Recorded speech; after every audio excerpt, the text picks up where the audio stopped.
Okay, so I've got a piece of fabric and a piece of heat and bond. You can see the shiny glue there. And I'm going to iron my heat and bond to my fabric.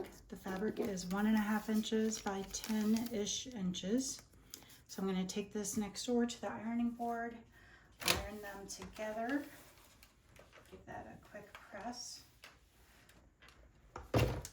And then after it cools for just a second, I'm going to peel that paper off before I start cutting, because otherwise you have to peel the paper off of every little piece of hair, and if you do it this way you don't.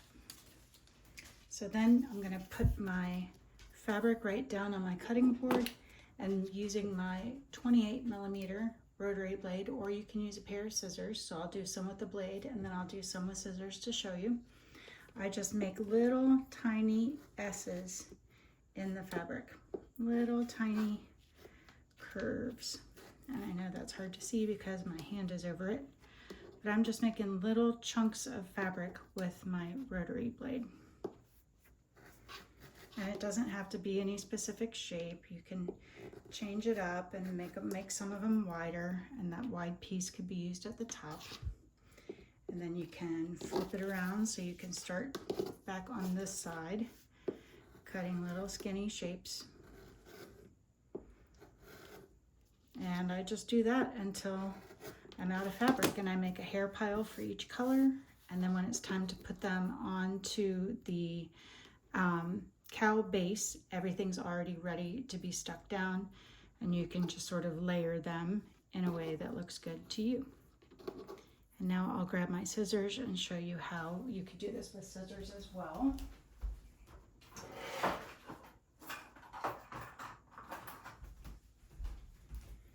So with scissors, and I can hold it a little closer so you can see a little better, I would just do the same thing. Just cut skinny little pieces in curves. Sometimes the curve gets a little big, so you'll have to kind of restart your curve and just toss that piece somewhere else.